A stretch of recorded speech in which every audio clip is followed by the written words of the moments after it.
Bapak, Ibu, saudara-saudari yang diberkati Tuhan, selamat sore, Shalom. Warta Majelis Pekerja Klasis Gereja Protestan Maluku Kota Ambon, Minggu 4 Mei 2025, jam 6 sore. Jemaat yang Tuhan Yesus kasihi, selamat sore, Shalom. Majelis Pekerja Klasis Gereja Protestan Maluku Kota Ambon menyampaikan selamat datang bagi Bapak, Ibu, saudara-saudari, anak-anak di ibadah ini, khusus yang baru pertama kali hadir di Gereja Maranatha. Kami menyambut kehadiran Bapak, Ibu, saudara-saudari, anak-anak dengan sukacita. Kami mengucapkan terima kasih kepada jemaat atas seluruh perhatian serta topangan untuk pelayanan dan kesaksian di Gereja Maranatha. Kami juga mengucapkan selamat bagi jemaat yang menikmati sukacita hari ulang tahun kelahiran, hari ulang tahun pernikahan, dan kebahagiaan-kebahagiaan lainnya di sepanjang minggu ini.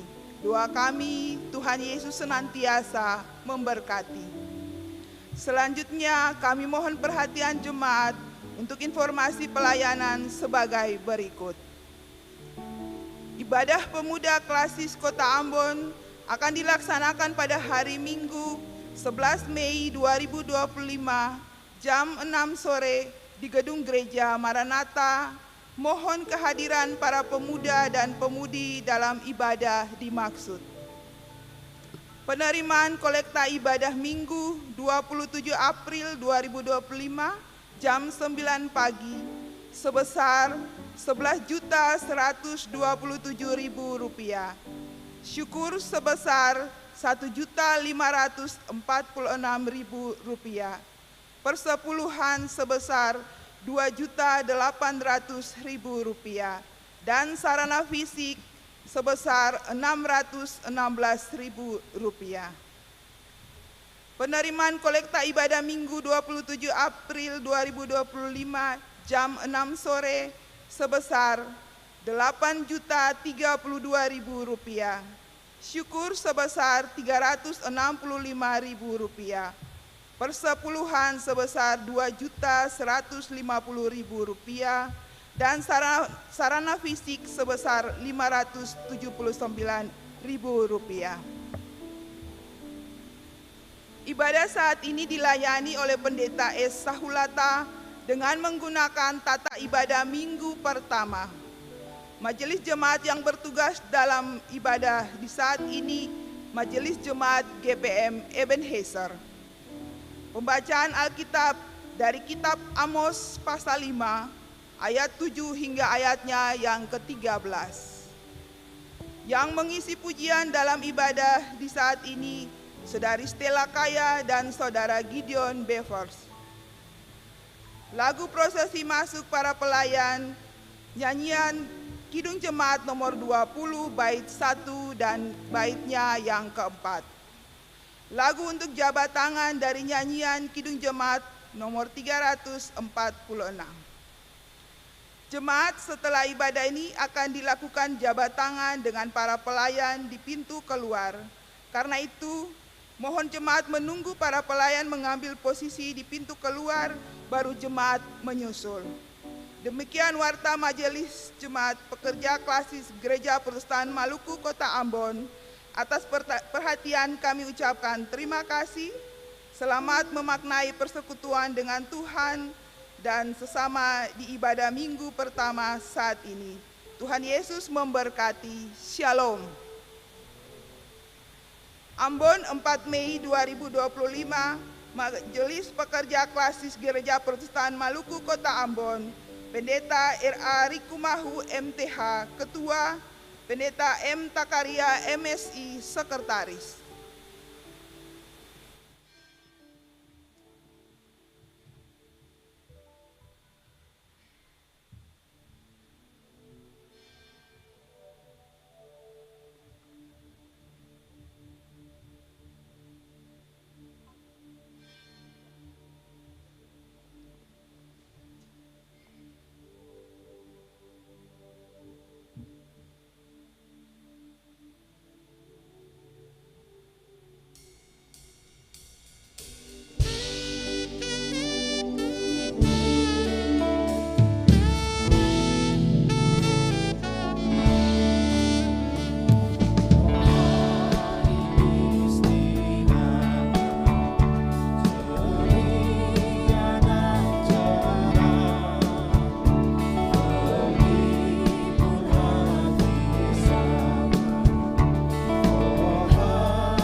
Selamat sore jemaat, Shalom. Shalom. Shalom. Mari kita mulai kebaktian kita di sore ini. Penolong kita adalah Allah yang menciptakan langit dan bumi dan yang setia memelihara seluruh ciptaannya.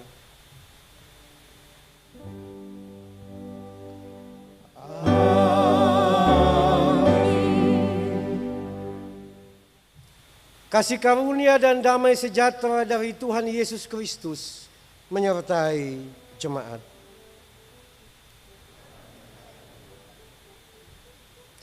Jemaat yang diberkati Tuhan, nats pembimbing kita di saat ini terambil dari Amos pada pasal 5 ayatnya yang ke-11 yang berbunyi demikian, "Kamu menginjak-injak orang yang lemah dan yang memungut pajak gandum. Sebab itu sekalipun kamu telah mendirikan rumah-rumah dari batu yang dipotong, kamu tidak akan mendiaminya. Sekalipun kamu membuat kebun anggur yang indah, kamu tidak akan meminum anggurnya." Kita puji Tuhan, Kidung Jemaat 13 ayat 1 dan 4.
Jemaat, marilah kita merendahkan diri di hadapan Tuhan dan mengaku dosa kita kepadanya.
Ya Allah, sebagai manusia yang terbatas, kami mengaku bahwa kami sering tidak setia melakukan apa yang Engkau kehendaki.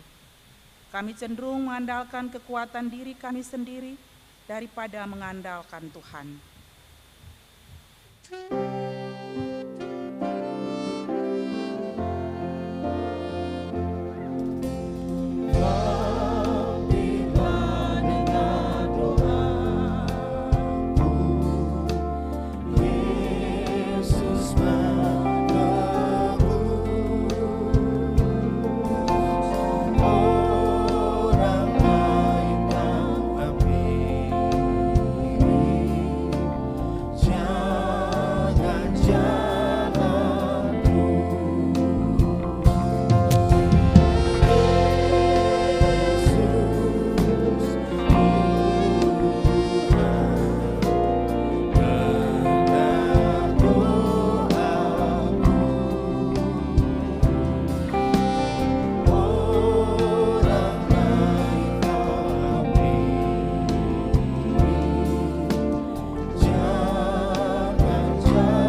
Ya Allah, kami sering lalai akan tanggung jawab terhadap lingkungan, penebangan hutan secara liar, laut, air, dan udara dicemarkan, sehingga pemanasan global dan bencana alam terjadi di mana-mana.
Ya Allah, kami lebih suka mementingkan diri, suku, kelompok, bahkan agama sendiri, dan mengabaikan yang lain. Hubungan dengan Tuhan, sesama, dan alam ciptaan sering terabaikan.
Kasihanilah kami ya Allah, menurut kasih setiamu.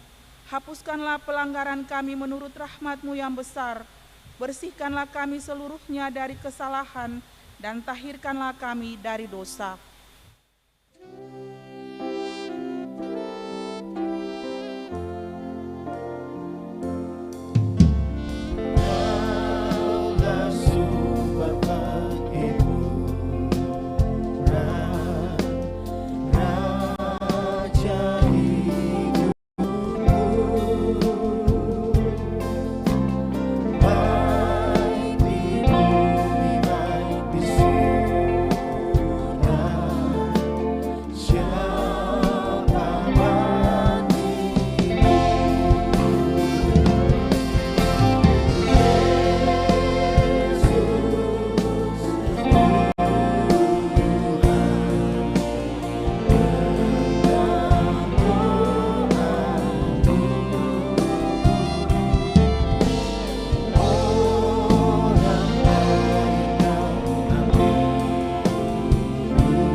Jemaat, dengarlah berita pengampunan dosa. Bagi saudara-saudara yang mengaku dosanya dengan jujur dan penuh penyesalan di hadapan Allah, maka sesungguhnya pengampunan dosa telah berlaku seperti yang dikatakan dalam Kisah Para Rasul pasal 13 ayat 38. Jadi ketahuilah, hai saudara-saudara, oleh karena Dialah, maka diberitakan kepada kamu pengampunan dosa.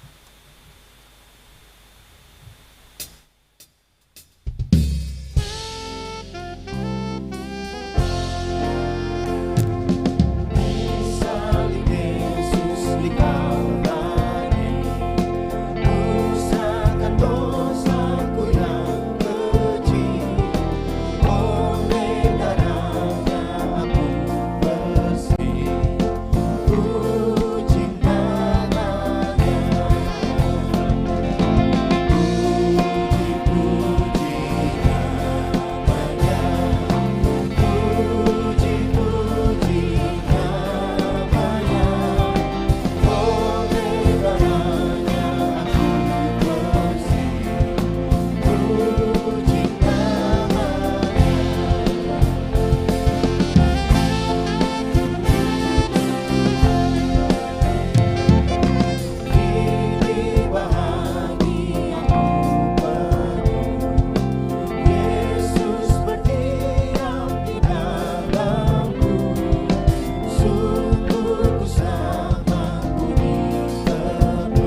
sudah berdiri, kita ada petunjuk hidup baru. Jemaat, dengarkanlah dan berlakukanlah petunjuk hidup baru ini dalam hidup saudara-saudara, sebagaimana yang tertulis dalam Roma pasal 13 ayat 8 sampai ayatnya yang ke-10. Janganlah kamu berhutang apapun kepada siapapun juga, tetapi hendaklah kamu saling mengasihi, sebab barang siapa yang mengasihi sesama manusia, ia sudah memenuhi hukum Taurat. Karena firman, jangan bersinah, jangan membunuh, jangan mencuri, jangan mengingini, dan firman lain manapun juga sudah tersimpul dalam firman ini, yaitu kasihilah sesamamu manusia seperti dirimu sendiri. Kasih tidak berbuat jahat terhadap sesama manusia, karena itu kasih adalah kegenapan hukum Taurat.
Jemaat yang diberkati Tuhan, di saat ini kita akan membaca dan mendengarkan firman Tuhan.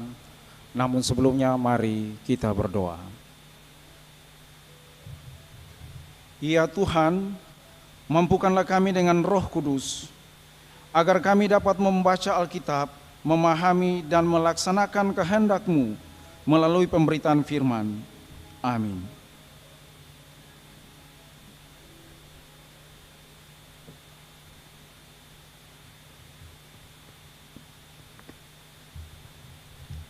Jemaat yang diberkati Tuhan, pembacaan kita pada hari ini terambil dari kitab Amos pasal 5 ayat 7 hingga berakhir pada ayatnya yang ke-13.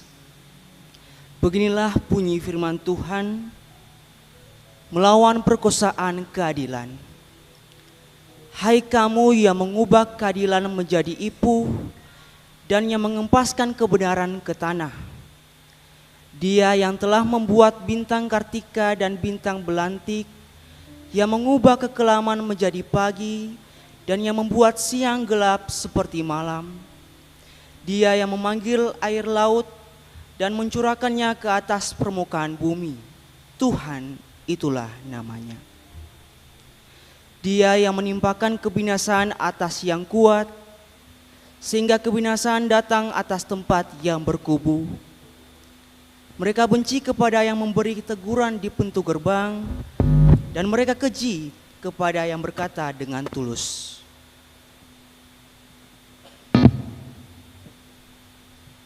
Sebab itu, karena kamu menginjak-injak orang yang lemah dan mengambil pajak gandum daripadanya, sekalipun kamu telah mendirikan rumah-rumah dari batu pahat, kamu tidak akan mendiaminya.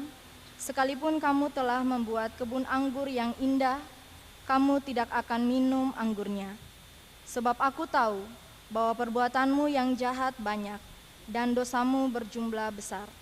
Hai kamu yang menjadikan orang benar terjepit, yang menerima uang suap, dan yang mengesampingkan orang miskin di pintu gerbang. Sebab itu, orang yang berakal budi akan berdiam diri pada waktu itu, karena waktu itu adalah waktu yang jahat. Demikianlah firman Tuhan.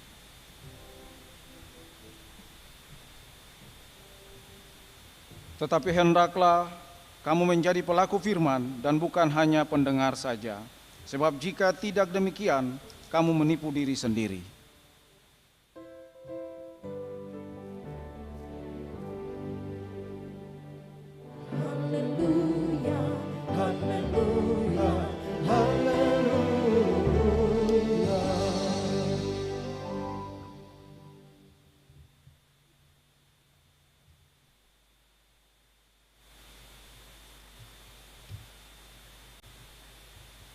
Selamat ampere malam jemaat Shalom.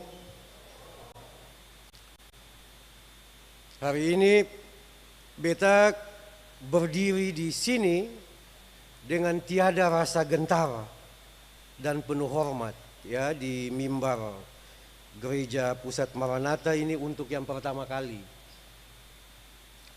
Tapi hari ini beta datang bukan membawa suara beta sendiri ya, melainkan gema suara Tuhan melalui Nabi Amos. Suara itu bukan lembut dan suara itu juga bukan menyenangkan telinga, tetapi tajam, lantang dan menuntut kejujuran dari hati yang paling dalam hari ini. Oleh sebab itu beta mau kasih judul khotbah di hari ini, Suara dari Pintu Gerbang. Bapak, Ibu dan saudara sekalian, Amos tidak berbicara dari dalam istana. Amos juga tidak menyampaikan nubuat dari balik dinding-dinding bait suci. Ia berdiri di tempat-tempat yang terbuka, pintu gerbang kota, dan di sanalah sebetulnya keadilan seharusnya ditegakkan. Di sanalah sebetulnya suara rakyat kecil itu harus didengarkan. Di sanalah sebetulnya para tua-tua dan hakim-hakim itu harus menentukan arah umat dan masyarakat. Tapi Bapak Ibu lihat pada ayat yang ke-7 apa yang dikatakan oleh Amos. Tetapi justru di sana katanya, keadilan diputarbalikan seperti racun dan kebenaran dibuang ke tanah. Oleh sebab itu jemaat yang beta kasihi dalam Tuhan, izinkan beta hari ini membuka sebuah kisah yang paling sederhana dan dalam maknanya sekali bagi kita sekalian. Ada satu kisah tentang tuan guru tua di pintu gerbang. Orang Maluku dulu itu kan biasa sebut tuan guru, ya. Jadi tuan guru tua di pintu gerbang ini di satu negeri yang jauh sekali dari kota, berdirilah tuan guru tua ini setiap pagi di pintu gerbang sekolah itu. Ia selalu menyambut anak-anak itu dengan senyum. Ia selalu menyambut anak-anak itu dengan sapaan yang penuh kasih. Ya, dia mengatakan, "Selamat pagi calon pemimpin masa depan. Selamat pagi calon pemimpin masa depan. Selamat pagi calon pemimpin masa depan," katanya. Satu hari ada seorang muridnya bertanya, "Bapak guru, kenapa Bapak selalu berdiri di sini, bukan di ruang kelas, di tempat Bapak mengajar?" Lalu tuan guru tua itu tersenyum, lalu ia menjawab anak itu, "Saya berdiri di sini agar setiap anak tahu bahwa pendidikan itu bukan hanya dimulai di dalam kelas, tetapi pendidikan itu harus dimulai pertama di pintu gerbang kehidupan. Ya. Disinilah kita belajar menghormati, disinilah kita belajar menyapa, disinilah kita belajar memperhatikan sesama." Bapak Ibu tahu, bertahun-tahun kemudian anak itu tumbuh besar dan menjadi seorang hakim. Dalam setiap keputusan yang diambilnya, ia selalu mengingat pintu gerbang itu, ya, tempat di mana pertama sekali nuraninya dibentuk.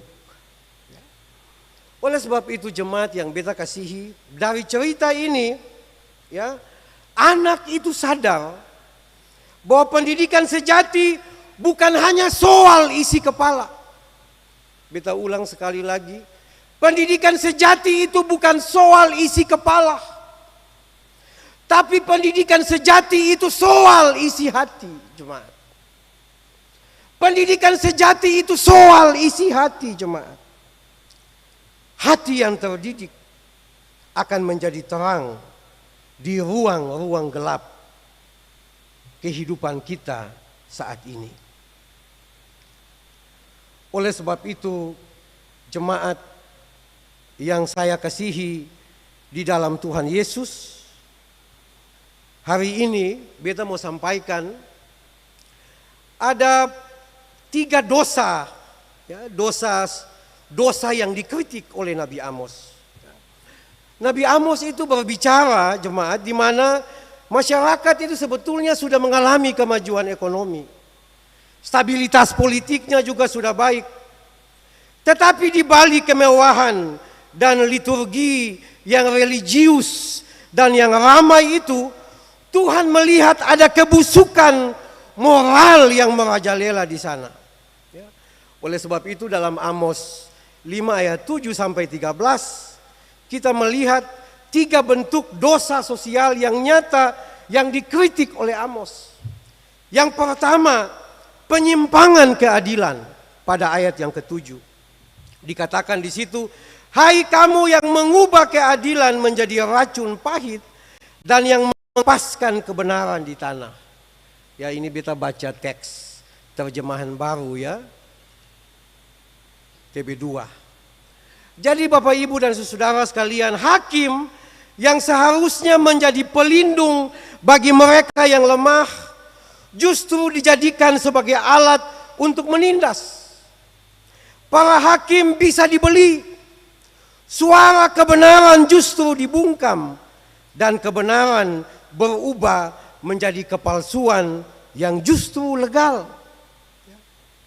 Jadi jemaat, ini bukan hanya soal korupsi di pengadilan, tetapi keadilan yang telah dilembagakan. Ibu bapak bayangkan kalau ketidakadilan itu sudah dilembagakan dalam kehidupan kita, berarti ketidakadilan itu sudah menjadi gaya hidup kita, lifestyle kita. Dan kacau kalau kemudian ketidakadilan itu sudah menjadi lifestyle dan gaya hidup kita, dan justru meresap dalam setiap aspek kehidupan kita. Itu pertama. Yang kedua, jemaat, dalam ayat 11 itu dikatakan ada eksploitasi ekonomi di sana. Ya, kamu menginjak-injak orang yang lemah dan yang memungut pajak gandum, sebab itu sekalipun kamu telah mendirikan rumah-rumah dari batu yang dipotong, kamu tidak akan mendiaminya. Sekalipun kamu membuat kebun anggur yang indah, kamu tidak akan minum anggurnya. Jemaat, Amos menegur mereka yang memeras petani kecil. Amos menegur mereka yang mengambil hasil kerja keras dari rakyat kecil. Amos mengkritik mereka yang membangun rumah-rumah batu dari penderitaan sesama. Jadi Bapak Ibu, ada ketimpangan yang besar di antara orang kaya dan orang miskin. Ya, pendidikan yang seharusnya membebaskan, tapi jika sistemnya hanya berpihak kepada orang yang kuat, jika pendidikan itu sistemnya berpihak kepada orang-orang yang mampu, maka itu akan menjadi alat penindasan baru di dalam kehidupan masyarakat. Itu yang kedua. Yang ketiga yang ingin beta sampaikan kepada kita semua di hari ini, dalam ayat 10 sampai ayat 13 itu ada pembungkaman suara profetik. Jadi ada pembungkaman suara kenabian. Ya. Mereka membenci orang yang memberi teguran di pintu gerbang, dan mereka muak terhadap orang yang berkata jujur. Kalau ketemu pun teks tadi bilang jijik terhadap orang yang berbicara dengan tulus hati. Jadi sekarang ini mereka yang bersuara tentang keadilan, mereka yang bersuara tentang kebenaran, itu dianggap sebagai pengganggu. Ya. Oleh sebab itu, kalau kita baca teks ini, para nabi juga dibungkam. Para guru yang jujur juga dipinggirkan, dimarginalkan. Dan kebenaran dianggap sebagai sesuatu yang radikal. Ya. Kelompok yang menyuarakan kebenaran itu dianggap sebagai kelompok yang paling radikal. Dan ini adalah zaman di mana kebenaran itu membuat orang takut. Orang takut menyampaikan kebenaran di tengah-tengah kehidupannya. Dan kebohongan itu sudah menjadi nilai. Kebohongan itu sudah menjadi norma di tengah-tengah kehidupan masyarakat kita saat ini. Oleh sebab itu Bapak Ibu dan saudara yang beta kasihi dalam Tuhan, di balik gemerlap pembangunan kota, di balik gemerlap pembangunan masyarakat hari ini, tapi kita bisa bayangkan ada juga masyarakat adat yang kehilangan hak atas tanahnya. Di balik statistik ekonomi, tetapi ada juga petani misalnya yang tak lagi bisa menanam karena harga pupuk naik. Ya, kalau kita ikuti berita-berita di media, ada harga jual yang tidak sebanding. Ya.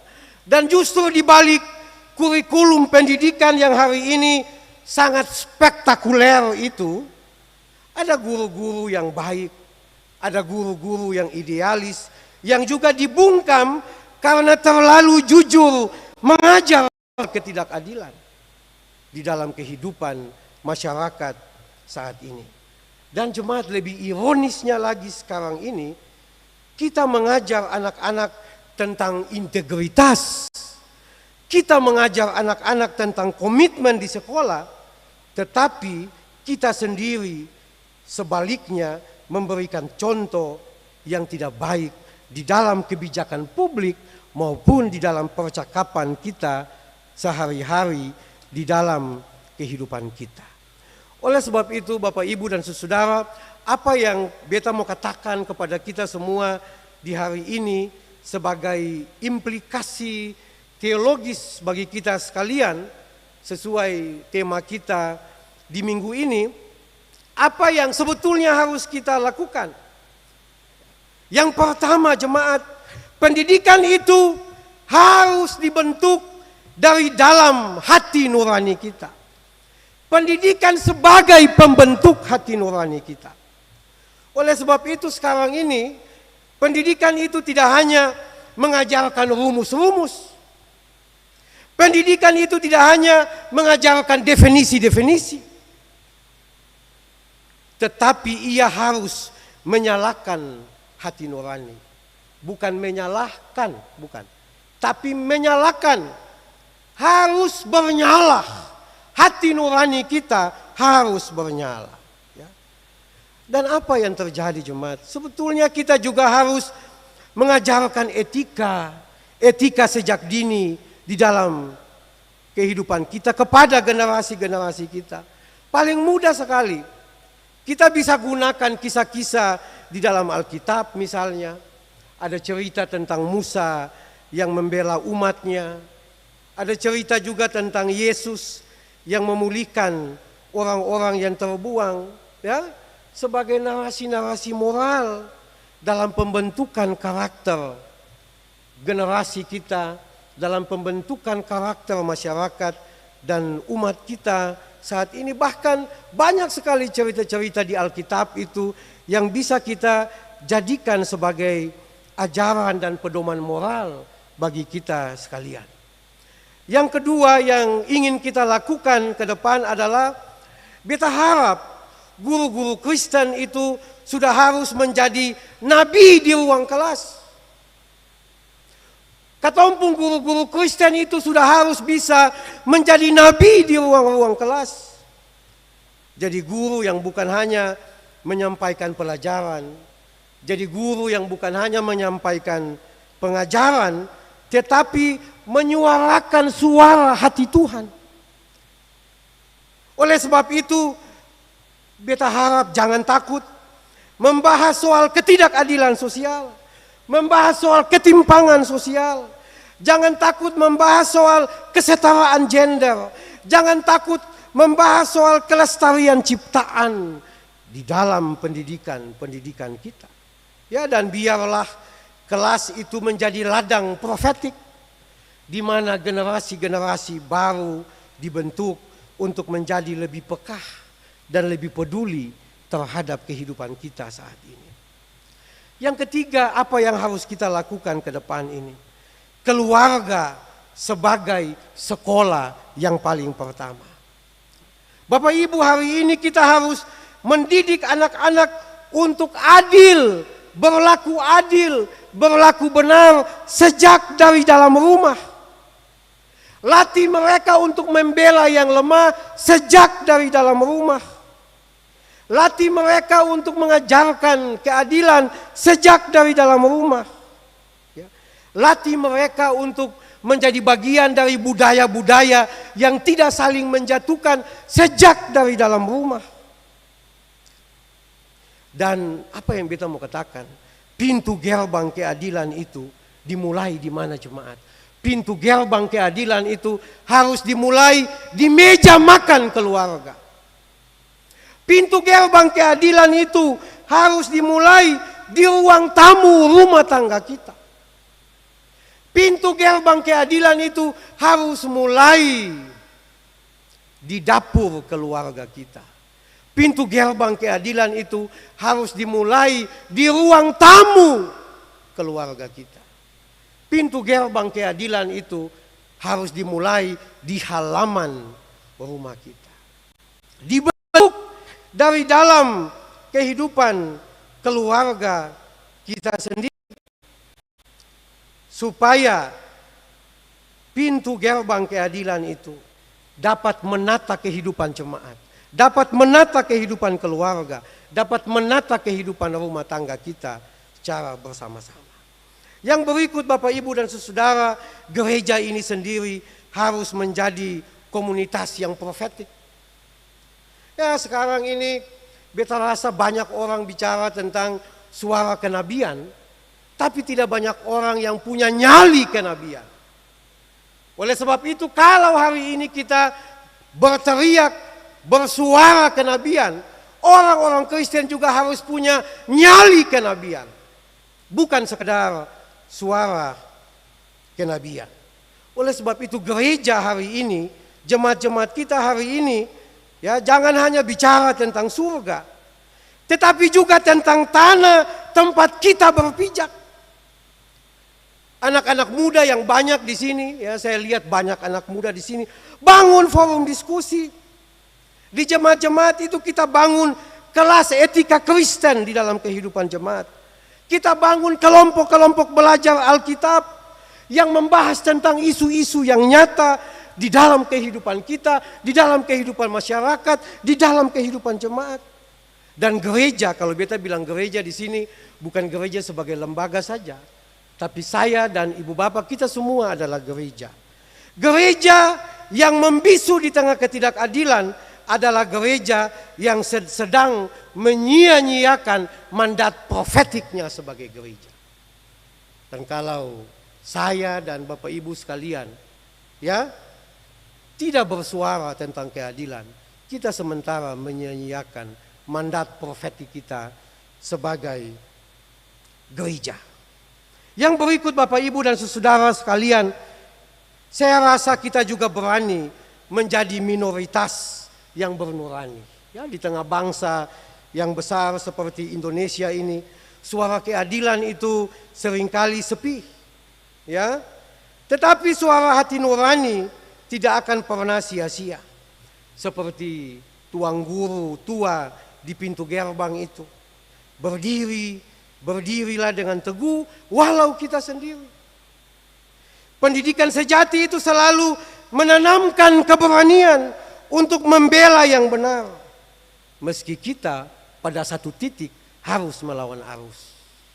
Ya, tapi itu harus kita lakukan sebagai gereja. Oleh sebab itu jemaat yang beta kasihi, saudara sekalian, Amos tidak hanya menyuarakan murka Tuhan, tapi juga harapan. Sebab Tuhan tidak akan selamanya membiarkan keadilan itu diinjak-injak. Ya, Ia memanggil kita, Bapak Ibu, saudara-saudara dan beta, ya.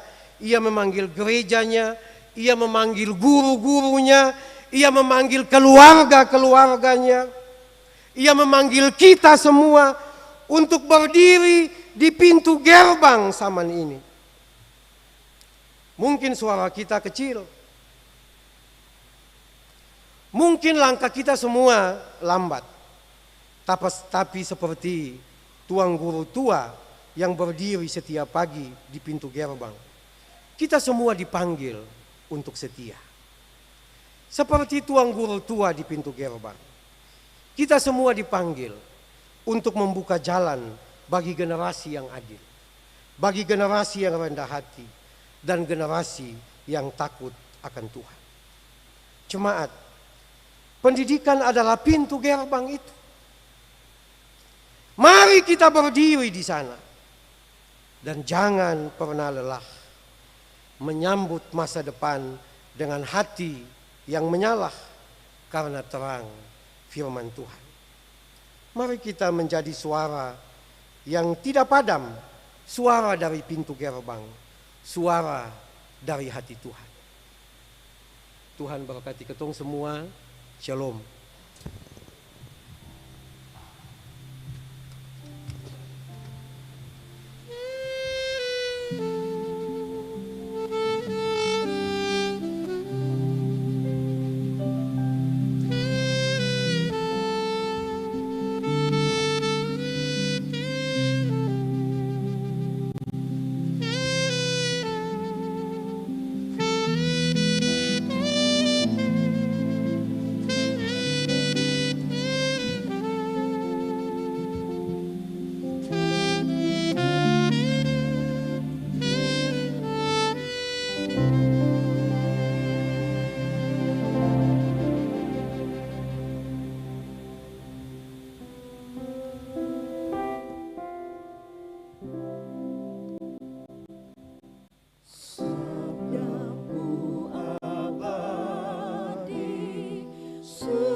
Jemaat yang diberkati Tuhan,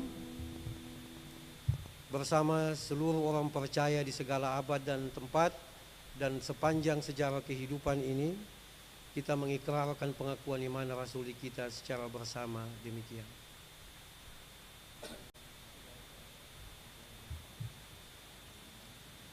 Dan kepada Yesus Kristus, anaknya yang tunggal Tuhan kita, dan dikandung daripada Roh Kudus, lahir dari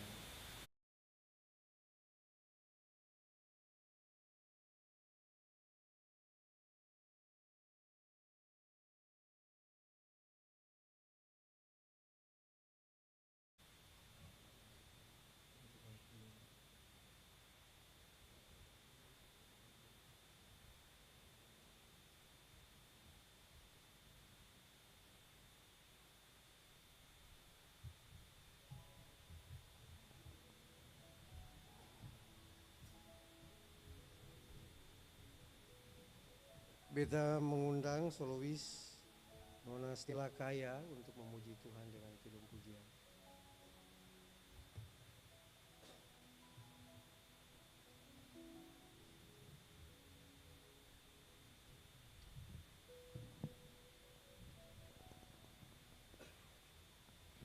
Shalom. Kiranya pujian ini dapat menjadi berkat bagi kita semua.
Kita akan masuk pada persembahan syukur jemaat.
persembahan pujian dari Gideon Bevels. Silakan. Selamat hari Minggu jemaat, shalom. Semoga pujian ini memberkati kita semua.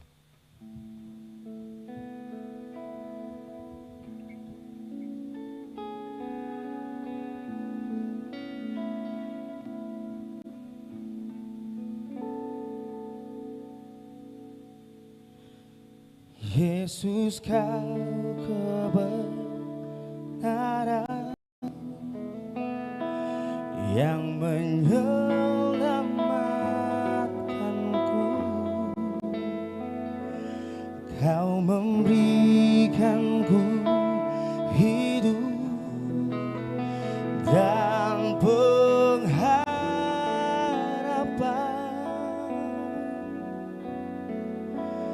Ku ikut kehendak-Mu, ku perlu anugerah-Mu. Ku nyatakan janjiku kepadamu.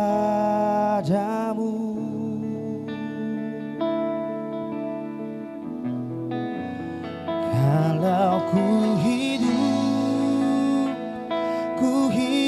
bagimu, hatiku tetap menyembahmu. Dunia tak bisa menjauhkanku dari kasih-Mu.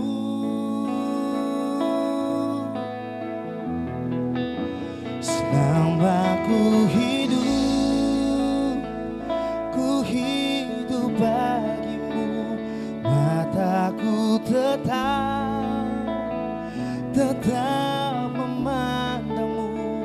Dunia tak bisa menjauhkanku dari kasih-Mu.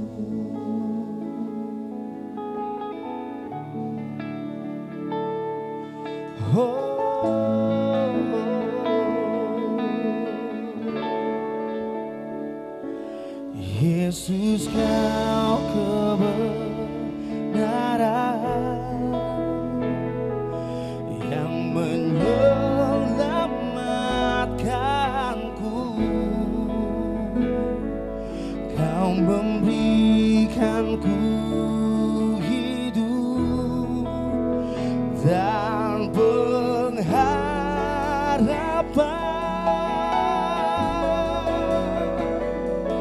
Ku ikut kehendak-Mu, ku perlu anugerah-Mu. Ku nyatakan janjiku kepadamu. Oh, selama ku hidup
tak bisa menjauhkanku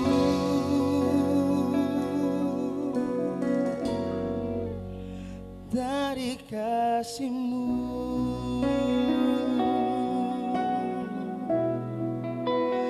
dari kasih-Mu.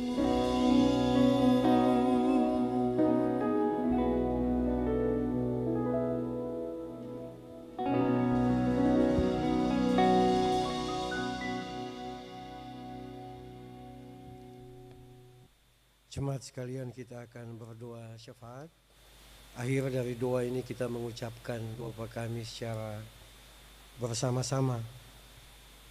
Kita berdoa. Ya Allah, sumber terang dan kebenaran, kami datang kepadamu dengan hati yang tak lagi ingin membungkus kepalsuan, dengan jiwa yang rindu untuk menyuarakan kejujuran, dan dengan iman yang haus akan keadilan sejati. Ampunilah kami Tuhan, jika selama ini kami hanya menjadi saksi bisu dari ketidakadilan, jika kami membiarkan kebenaran rebah ke atas tanah dan membiarkan suara profetik kami dibungkam oleh kenyamanan dan ketakutan. Sucikanlah gereja-Mu Tuhan, sucikanlah hati kami yang sering memutarbalikan kasih menjadi kuasa dan pelayanan menjadi panggung di tengah kehidupan kami. Kami berdoa ya Tuhan bagi gereja Protestan Maluku, gereja yang Engkau tanam di bumi raja-raja ini. Kami mohon berkat-Mu bagi MPH Sinode GPM. Kuatkan langkah mereka untuk tetap bersuara dalam terang firman-Mu. Jadikan mereka penjaga keadilan di tengah perubahan zaman. Kami juga menyerahkan Majelis Pekerja Klasis Kota Ambon ke dalam tangan kasih-Mu. Berilah mereka hati yang arif, telinga yang peka, dan lidah yang jujur untuk membimbing jemaat-jemaat-Mu ke arah yang benar. Lindungi dan kuatkan semua pelayan, para pendeta, penatua, diaken, guru Injil, pelayan kategorial, seluruh pelayan jemaat-Mu. Jadikan setiap ruang pelayanan sebagai ladang harapan dan bukan menjadi ladang perebutan di tengah-tengah kehidupan pergumulan kami. Ya Tuhan, kami mohon pulihkanlah rumah tangga Kristen, setiap rumah-rumah tangga kami. Ajarlah kami kembali menjadikan keluarga sebagai sekolah kasih, tempat pertama di mana keadilan, hormat, dan kebaikan diajarkan dan diteladankan kepada anak-anak kami. Bangkitkan papa dan mama yang takut akan Tuhan, orang tua yang takut akan Tuhan. Berkati setiap anak-anak kami agar mereka tumbuh bukan hanya pandai, tetapi berani berkata kebenaran di dalam kehidupan mereka. Tuhan, kami berdoa bagi pekerjaan dan mata pencaharian umat-Mu. Engkau tahu jerih lelah para umat-Mu sebagai buruh, sopir, pedagang, nelayan, guru, ASN, tukang ojek, supir Maxim, penyapu jalan. Semua tugas dan tanggung jawab kami yang kami lakukan untuk mencari nafkah dengan jujur. Kami mohon jangan biarkan tangan kami kosong dan jangan biarkan ketidakadilan merampas hasil-hasil kerja kami. Lindungi apapun kerja kami, profesi yang kami geluti di dalam kehidupan kami, TNI, Polri, apapun itu, kami mohon Tuhan berkati semua pekerjaan, tugas dan tanggung jawab kami, supaya ajar kami mengerti, supaya kami melakukan sistem yang baik dalam setiap tugas dan tanggung jawab kami. Di tengah-tengah ketimpangan kehidupan ini, kami mohon bukalah jalan dan berkat-Mu bagi kami semua, supaya kami tetap setia di jalan Tuhan. Kami mohon juga penyertaan Tuhan bagi pemerintah Kota Ambon, khususnya para pemimpin kami, wali kota, wakil wali kota, DPRD, camat, lurah, RT, RW, penuhi mereka dengan hikmat surgawi-Mu, agar dalam setiap kebijakan dan pelayanan, mereka lebih peduli pada yang tertinggal daripada yang kuat. Jadikan mereka hamba masyarakat, bukan penguasa atas masyarakat. Berilah mereka keberanian ya Tuhan untuk berdiri di pintu gerbang, tempat di mana kebenaran disuarakan dan keadilan ditegakkan di tengah-tengah kota ini. Ya Tuhan, Bapa, di dalam nama Yesus, kami tidak ingin hanya menjadi gereja yang rajin beribadah, tetapi kami rindu menjadi gereja yang hidup dalam keadilan-Mu. Oleh sebab itu Tuhan, bangkitkan bagi kami semua suara-suara nabi-nabi dari ruang kelas, dari ruang dapur rumah kami, dari ruang keluarga kami, dari pasar, dari kantor-kantor kami, di tempat-tempat pekerjaan kami, dari tempat-tempat yang dianggap sepele. Tetapi disitulah terang-Mu dinyalakan di tengah-tengah kota ini. Ya Bapa, di dalam nama Tuhan Yesus, jadikan kami semua seperti tuang guru tua di pintu gerbang, yang setiap hari berdiri meski sendiri, untuk menyambut generasi yang akan datang dengan kasih, dengan keberanian, dan dengan iman yang tidak pernah padam. Ya Tuhan, kami mohon, biarlah dari kota Ambon ini, dari gereja Protestan Maluku ini, dari jemaat-jemaat-Mu yang kecil ini, mengalir sungai pendidikan yang adil. Kami mohon air mata pengampunan yang memulihkan terjadi bagi kami semua, dan nyala api kasih yang membakar segala bentuk ketidakpedulian kami. Tuhan, bentuk di tengah-tengah kehidupan keluarga dan rumah tangga kami. Karena kami yakin Engkaulah Tuhan yang tidak pernah tidur, Tuhan yang selalu memihak kepada yang tertindas, Tuhan yang membela yang dibungkam, dan Tuhan yang membentuk masa depan dari pintu gerbang kehidupan kami. Ini doa kami, harapan kami. Kami berdoa bagi kami semua yang bertugas dalam pelayanan ibadah di saat ini, pelayan dari jemaat GPM Ebenezer yang telah melayani kebaktian di sore sampai malam ini. Tuhan berkati seluruh pelayanan mereka, para kolektaan, solois, singers, pemain musik, para kostor yang bertugas untuk melayani kebaktian di hari ini. Berkat-berkat besar dari Tuhan menyertai dan memberkati kehidupan mereka, keluarga dan rumah tangga mereka, setiap tugas pelayanan dan pekerjaan yang Tuhan anugerahkan di dalam kehidupan mereka. Bapa di sorga, kami akan kembali masuk di dalam ruang-ruang kehidupan kami di dalam pekan yang baru ini. Kami mohon tuntunan Tuhan bagi kami di sepanjang minggu ini. Apapun yang menimpa kehidupan kami, di waktu tenang atau waktu tegang, kami percaya Tuhan akan menjaga dan melindungi kami di dalam kehidupan ini. Kami mohon tiang awan dan tiang api-Mu menyertai kami di dalam perjalanan kehidupan kami. Di waktu siang, di waktu malam, di waktu hujan, di waktu panas, di dalam kelam kabut sekalipun. Tiang awan dan tiang api-Mu mau menyertai kami di sepanjang jalan-jalan kehidupan kami. Ampuni kami Tuhan atas segala salah dan dosa kami yang kami lakukan melawan kasih dan kehendak-Mu, yang nyata, tersembunyi, kelihatan dan tidak kelihatan, yang masih kami ingat maupun telah kami lupakan. Tuhan ampuni, supaya semuanya itu tidak menjadi batu sandungan dan batu sentuhan dalam seluruh hidup dan kehidupan kami. Ini doa, harapan, permohonan dan ungkapan syukur kami di dalam kebaktian di hari ini. Lalu di dalam nama Yesus Kristus, Sang Guru keadilan itu, kami berdoa dan memohon kepada Allah Bapa di sorga sambil berdoa secara bersama demikian. Bapa kami yang di sorga, dikuduskanlah nama, datanglah kerajaan, jadilah kehendak di bumi seperti di surga. Berilah kami pada hari ini makanan kami secukupnya, dan ampunilah kami akan kesalahan seperti kami juga mengampuni orang bersalah. Jangan membawa kami ke dalam pencobaan, tetapi lepaskan kami daripada yang jahat. Karena Engkau yang punya kerajaan dan kuasa dan kemuliaan sampai selamanya. Amin.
Jemaat yang diberkati Tuhan, ibadah yang kita laksanakan bersama hendaknya memaknai kehidupan kita sehari-hari. Yesus berkata, "Aku telah menetapkan kamu supaya kamu pergi dan menghasilkan buah, dan buahmu itu tetap. Untuk itu, terimalah janji penyertaan Tuhan." Tuhan memberkati kamu dan melindungi kamu. Tuhan menyinari kamu dengan wajah-Nya dan memberi kamu kasih karunia. Tuhan menghadapkan wajah-Nya kepadamu dan memberi kamu damai sejahtera.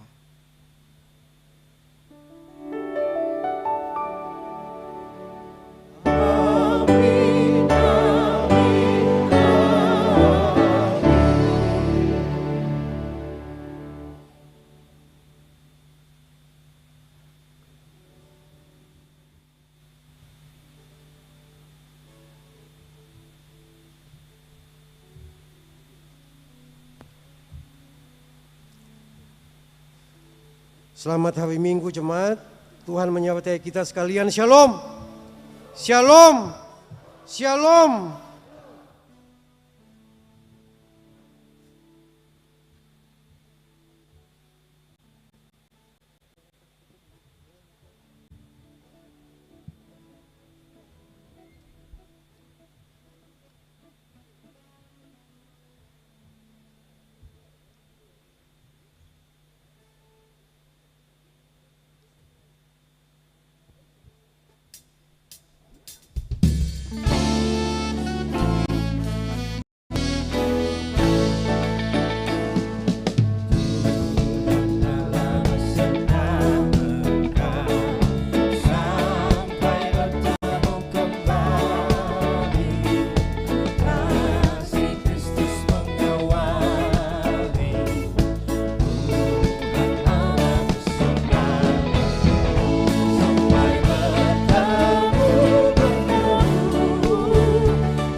bangun